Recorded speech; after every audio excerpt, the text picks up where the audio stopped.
નમસ્કાર વિદ્યાર્થી મિત્રો, સર્વોપરીની યુટ્યુબ ચેનલમાં આપનું સ્વાગત છે. આજે આપણે ઇકોનોમિક્સમાં પાર્ટ 4 બેન્કિંગ અને નાણાકીય નીતિમાં અગાઉ આપણે તો કે બેંક ખાતાના પ્રકારો વિશે વાત કરેલી. આજે આપણે તો કે બેંકના મુખ્ય કાર્યો અને ગૌણ કાર્યોની વાત કરવાની છે. પહેલા તો વાત કરીએ કે ભાઈ બેંકના મુખ્ય બે પ્રકાર છે, બરાબર. એક છે તો કે મધ્યસ્થ બેંક અને બીજી છે તો કે વેપારી બેંક, બરાબર. હવે આ વેપારી બેંક શું કામ કહેવામાં આવે છે? મધ્યસ્થ બેંક એટલે કે જે બેંક નીચે બીજી બધી બેંકો આવતી હોય, જે બેંક છે એ દેશ માટે નાણાકીય નીતિ તૈયાર કરતી હોય તો એને મધ્યસ્થ બેંક કહેવાય. જે બેંક છે એ ચલણ બહાર પાડતી હોય એટલે કે નોટો છાપવાનું કામ કરતી હોય તો એને મધ્યસ્થ બેંક કહેવાય, બરાબર. જે બેંક અન્ય બેંકને પોતાના અંડર કંટ્રોલમાં રાખતી હોય, એના માટે રેપો રેટ ને રિવર્સ રેપો રેટ નક્કી કરતી હોય, લોનના વ્યાજના દર નક્કી કરતી હોય તો એને મધ્યસ્થ બેંક કહેવાય. આપણી ભારતની મધ્યસ્થ બેંકનું નામ છે રિઝર્વ બેંક ઓફ ઇન્ડિયા, બરાબર. જેની સ્થાપના 1935માં થઈ હતી અને 1949માં તો કે ભારત સરકારે એને પોતાના અંડર કંટ્રોલમાં લીધેલી. ત્યાર પછી વેપારી બેંકની વાત કરીએ. વેપારી બેંક કોને કહેવાય, બરાબર? તો અહીંયા આપણને કીધું છે કે વેપારી બેંક એવી સંસ્થા કે જે બેન્કિંગ અંગેના વ્યવહારો કરે તો એને વેપારી બેંક કહેવાય. હવે બેન્કિંગ અંગેના વ્યવહાર એટલે બેન્કિંગ કોને કહેવાય? જે બેંકનું કામ છે એ પૈસા વ્યાજે આપવા, વ્યાજે લેવા, ઓવરડ્રાફ્ટ, કેશ ક્રેડિટ, બરાબર, આ બધું કામ કરે તો એ બેન્કિંગ કહેવાય છે. કીધું છે બેન્કિંગ અંગેના વ્યવહાર કરે કે દેશમાં રોકાણ વધારવા માટે પ્રજાની થાપણો સ્વીકારે છે, જે ગ્રાહકને જરૂર પડે ત્યારે પાછી મળે અને જેમાંથી ચેક, ડ્રાફ્ટ, પે ઓર્ડર વગેરે દ્વારા ઉપાડ થઈ શકે તો એને વેપારી બેંક કહેવાય છે, બરાબર. વેપારી બેંકનું કામ તો કે વેપારી જેવું છે. વેપારીનું કામ કેવું, બરાબર? સપોઝ ધારો કે કોઈ વેપારી છે 4 રૂપિયાનું પાર્લે બિસ્કિટનું પડીકું ખરીદશે, લીધું કેટલાનું? 4. તો 4 રૂપિયામાંથી વસ્તુમાં કન્વર્ટ થયા, બરાબર, અને 4 રૂપિયાનું પેકેટ છે 5માં વેચશે તો વેપારીને વચ્ચે કેટલા રૂપિયા મળ્યા? 1 રૂપિયો, બરાબર. એટલે આપણે એને વેપારી કહીએ છીએ. બેંક આવું જ કરે છે, બરાબર, એટલે એને વેપારી બેંક કહેવાય છે. બેંક શું કરે છે? અમુક લોકો પાસેથી તો કે વ્યાજે પૈસા લે છે અને અન્ય લોકોને જેને જરૂર છે એને વ્યાજે પૈસા આપે છે. પણ આ વ્યાજે પૈસા લે, જાહેર જનતા પાસેથી બેંક વ્યાજે પૈસા લે છે અને જાહેર જનતાને, ઉદ્યોગપતિઓને કે ખેડૂતોને પૈસા લોન સ્વરૂપે બેંક આપે છે. તો વચ્ચે બેંક કમાય છે. દાખલા તરીકે કોઈ વ્યક્તિ પાસેથી 10 લાખ રૂપિયા બેંકે વ્યાજે લીધા તો બેંક એને 6% વ્યાજ ચૂકવે છે. પછી એ 10 લાખ રૂપિયાની પાસે આવ્યા, એ પૈસા છે એ કોઈ ખેડૂત કે કોઈ ઉદ્યોગપતિને એને વ્યાજે આપ્યા તો એની પાસેથી 9% વ્યાજ વસૂલ કરશે. હવે ઓને દેવાનું છે કેટલું? તો કે 6%. આની પાસે લીધા કેટલા? 9%. તો વચ્ચે એને 3% મળે, બરાબર. આ 3% જે મળ્યા પૈસા એમાંથી એ પોતાના કર્મચારીઓના પગાર ચૂકવે, લાઇટ બિલ કે બેંકનું ભાડું ચૂકવે. ત્યારબાદ જો એની પાસે વધે તો એનો પોતાનો નફો છે. આમ ઓછા વ્યાજે પૈસા લે છે અને વધુ વ્યાજે લોન સ્વરૂપે કે ઓવરડ્રાફ્ટ સ્વરૂપે, કેશ ક્રેડિટ સ્વરૂપે આપે છે. એટલા માટે એને વેપારી બેંક કહેવામાં આવે છે, બરાબર. બેંકો નાણાંની હેરફેર કરીને નફો કમાવા માટેનો ધંધો કરે છે. આપણે કીધું એમ ઓછા વ્યાજે પૈસા લે છે અને વધુ વ્યાજે પૈસા આપે છે. વચ્ચે જે ડિફરન્સ છે એનો નફો છે. તેથી જ તેને વેપારી બેંક કહેવાય છે, બરાબર. હવે આપણે વેપારી બેંકના કાર્યોની વાત કરવાની છે, બરાબર. તો પહેલા આપણે વેપારી બેંકના મુખ્ય કાર્યો શું છે એની વાત કરીએ. પેલું છે થાપણો સ્વીકારવી. વેપારી બેંકનું મુખ્ય કામ શું છે? થાપણો સ્વીકારવી. તો કે 3 પ્રકારની થાપણો છે. ચાલુ ખાતાની થાપણ, બચત ખાતાની થાપણ અને મુદ્દતી થાપણ, બરાબર. ચાલુ ખાતાની થાપણ કોને કહેવાય? તો કે આપણે અગાઉ ખાતાના પ્રકાર શીખી ગયા, બરાબર. તો જે ચાલુ ખાતું ખોલાવે છે અને ચાલુ ખાતામાં જેટલા પૈસા પડ્યા તો એને ચાલુ ખાતાની થાપણ કહેવામાં આવે છે. આ થાપણ અસ્થિર પ્રકારની છે, કારણ કે ચાલુ ખાતું કોણ ખોલાવે છે? વેપારીઓ ખોલાવે છે. વેપારીઓમાં ગમે ત્યારે પૈસા મૂકે ને ગમે ત્યારે ઉપાડી લે, એટલે આ અસ્થિર થાપણો કહેવાય. બરાબર. પણ એના એકાઉન્ટમાં પૈસા હોય ખરા, તો આ બધા જ પૈસા મૂડી ભેગી કરો એટલે એને શું કહેવાય? ચાલુ ખાતાની થાપણ. એવી જ રીતે બચત ખાતાની થાપણ. સામાન્ય વ્યક્તિઓ, નોકરિયાત કે ધંધાદારીઓ, અમુક પ્રકારના ધંધાદારીઓ છે બચત ખાતું ખોલાવે છે, અને આ બચત ખાતામાં જેટલા પૈસા પડ્યા રહેતા હોય એને બચત ખાતાની થાપણ કહેવાય છે. લોકો બચત કરવા માટે બચત ખાતું ખોલાવતા હોય છે. જનરલી ચાલુ ખાતા કરતા બચત ખાતામાં વ્યાજ વધારે મળે છે. બરાબર. બચત ખાતાની થાપણ. બચત ખાતામાં એક પેટા પ્રકાર આવે છે રિકરિંગ ડિપોઝિટ. બરાબર. આ રિકરિંગ ડિપોઝિટના પૈસા છે એ લાંબા ગાળા સુધી બેંકને યુઝ કરવા મળે, વાપરવા મળે છે.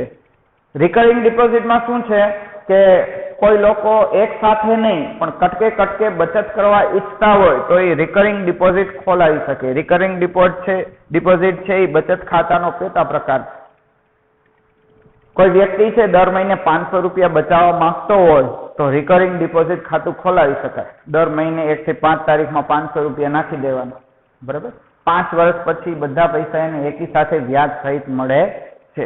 જનરલી ચાલુ ખાતા અને બચત ખાતા કરતા એ લોકોને આમાં વધુ વ્યાજ મળે છે. બરાબર. ત્યાર પછી ત્રીજો પ્રકાર છે મુદ્દતી થાપણ. ફિક્સ ડિપોઝિટ આપણે જેને કહીએ. બરાબર. કે એક સાથે પૈસા અમુક વર્ષો સુધી મૂકી દેવામાં આવે. સૌથી સિક્યોર બેંક આ પૈસા છે એ લોન સ્વરૂપે અન્ય લોકોને આપી શકે છે. કારણ કે એટલા વર્ષ સુધી, માનો કે 5 લાખ રૂપિયા 5 વર્ષ સુધી કોઈ મૂક્યા તો ફિક્સ થઈ ગયા. બરાબર. તો એ 5 વર્ષ સુધી તો એને દેવાના થતા જ નથી. બરાબર. તો એ બીજાને કોઈને લોન સ્વરૂપે દઈ શકે. તો સૌથી વધુ વ્યાજ છે એ મુદ્દતી થાપણો ઉપર મળતું હોય છે. બરાબર. પેલું કાર્ય આપણે વાત કરી. હવે બીજું કાર્ય ધિરાણની સવલતો પૂરી પાડવી. બરાબર. બેંક છે એ ધિરાણ કરે છે, એટલે કે પૈસા વ્યાજે આપે છે, લોન સ્વરૂપે આપે છે. બરાબર. ઓવરડ્રાફ્ટ સ્વરૂપે આવે, કેશ ક્રેડિટ સ્વરૂપે આપે છે. તો ધિરાણ છે એ 3 પ્રકારનું છે. ટૂંકા ગાળાનું ધિરાણ, લાંબા ગાળાનું ધિરાણ અને મધ્યમ ગાળાનું ધિરાણ. બરાબર. જો 1 વર્ષ જેટલો સમયગાળો હોય તો એને ટૂંકા ગાળાનું ધિરાણ કહેવાય છે. ઘણીવાર કોઈને ઓવરડ્રાફ્ટ તરીકે 2 મહિના માટે પૈસા જોતા હોય, કોઈને અઠવાડિયા માટે કેશ ક્રેડિટ જોતી હોય. બરાબર. તો 1 વર્ષથી નાનો ગાળો હોય અને પૈસા બેંકે અન્ય વેપારીઓને વ્યાજે આપ્યા હોય તો એને ટૂંકા ગાળાનું ધિરાણ કહેવાય છે. પણ જો સમયગાળો 1 થી 5 વર્ષ હોય તો એને મધ્યમ ગાળાનું ધિરાણ કહેવામાં આવે છે. 1 થી 5 વર્ષનો સમયગાળો તો મધ્યમ ગાળાનું ધિરાણ કહેવાય છે. અને 5 થી 15 વર્ષનો સમયગાળો હોય તો એને લાંબા ગાળાનું ધિરાણ કહેવામાં આવે છે, અથવા લાંબા ગાળાની લોન પણ કહી શકાય છે. બરાબર. ખાસ કરીને હોમ લોન છે એ લાંબા ગાળાની હોય છે, બિઝનેસ લોન છે એ લાંબા ગાળાની હોય છે, કોઈ યંત્ર ખરીદવાની લોન છે એ લાંબા ગાળાની હોય છે. બરાબર.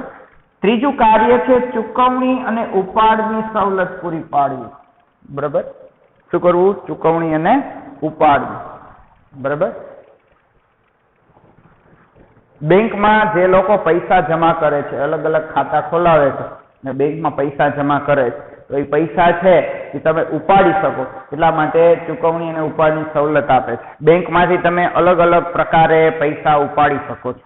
એક તો તમે ચેકથી પૈસા ઉપાડી શકો છો. બરાબર. ચેક લખીને આપો. ચેક પાછા 2 પ્રકારના આવે. બરાબર. બેરર ચેક ને ક્રોસ ચેક. બરાબર. કોઈ ચેકની ડાબી બાજુ ઉપરના ખૂણામાં 2 લીટી ક્રોસ અને એકાઉન્ટ પે લખવામાં આવે તો જે તે વ્યક્તિના એકાઉન્ટમાં જ પૈસા જમા થાય, એ રોકડા પૈસા મળે નહીં. બરાબર. અને એમનેમ ચેક લખવામાં આવે તો એ બેરર ચેક કહેવાય. બેરર ચેક છે એ પૈસા જેવો, ચલણી નોટ જેવો છે, પેપર મની જેવો. બરાબર. 2000 ની નોટ તમારી ખોવાઈ જાય અને જેને જડે એની કહેવાય નોટ, એના જેવું. બરાબર. તો બેરર ચેક છે એને સાચવીને રાખવો પડે, ખોવાય તો ધંધે લાગી જાય. બરાબર.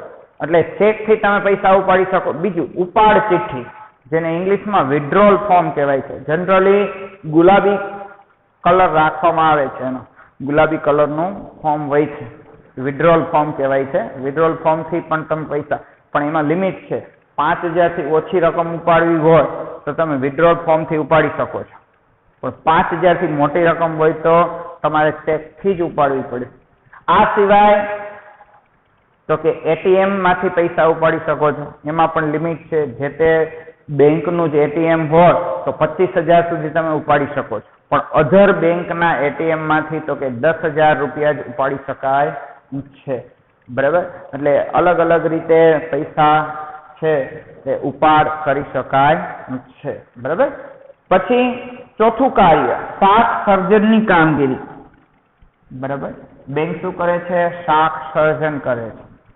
ટૂંકમાં બેંકમાં તમે 1000 રૂપિયા નાખ્યા, બરાબર, 1000 રૂપિયા નાખ્યા તો બેંક 1000 રૂપિયામાંથી 200 રૂપિયા એટલે કે 20% રકમ પોતાની પાસે રાખશે અને 80% રકમથી શું કરે છે તો કે અન્યને લોન સ્વરૂપે આપે છે. ટૂંકમાં એવી રીતે રોકાણ કરે છે. બરાબર, તમે બેંકમાં 1000 રૂપિયા નાખો તો 200 રૂપિયા પોતે રાખશે, 800 રૂપિયાનું અન્યને લોન સ્વરૂપે આપશે. એ 800 રૂપિયામાંથી પછી અન્ય બેંક હશે એ 20% રકમ પોતાની પાસે રાખશે અને બીજા પૈસા છે લોન સ્વરૂપે. ટૂંકમાં આવી રીતે પૈસા છે એ બજારમાં ફરતા થાય છે, જેને શાક સર્જન કહેવાય છે. શાક સર્જનનું સૂત્ર છે પ્રાથમિક થાપણ ગુણ્યા 1 રોકડ અનામતનું પ્રમાણ. બરાબર, રોકડ અનામતનું પ્રમાણ જનરલી 20% રાખવામાં આવે છે. કોઈ પણ બેંક છે 20% રકમ રાખે, કારણ કે એને ચૂકવવાના હોય ને અન્ય ગ્રાહકોને, એટલે 20% રકમ રાખે છે. બાકીની 80% રકમ શાક સર્જન એટલે કે ઉધાર આપે છે, લોન સ્વરૂપે આપે છે. તમે લાખ રૂપિયા નાખ્યા તો 20000 રાખશે, 80000 થી અન્યને લોન સ્વરૂપે આપશે. બરાબર, ત્યાર પછી પાંચમું છે આંતર બેન્કિંગ વ્યવહારો કરવા. બરાબર, એક બેંક છે એ બીજી બેંકને ચૂકવણી કરે એને આંતર બેન્કિંગ વ્યવહાર કહેવાય.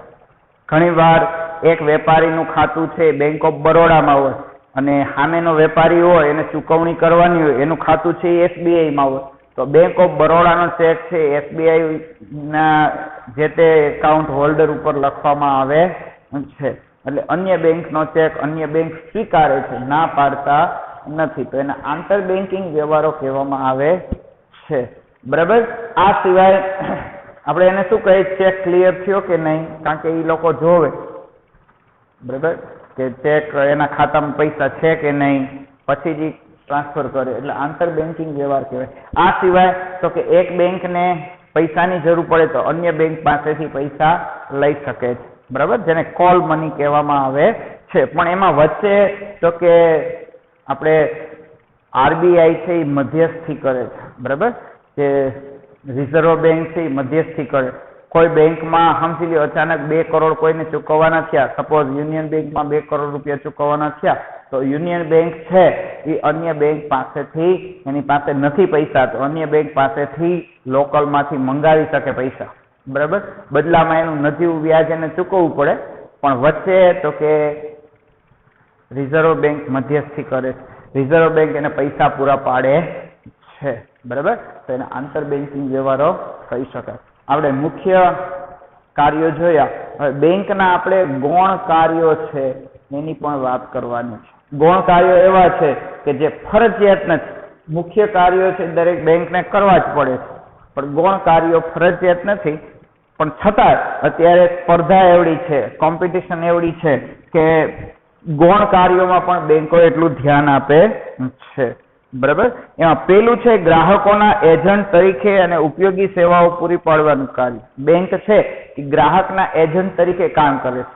સપોઝ કોઈ વેપારી છે એને વિદેશ વેપાર કરવો છે, બરાબર, વિદેશથી માલ મંગાવવાનો છે, બરાબર, તો એના એજન્ટ તરીકે બેંક કામ કરે છે.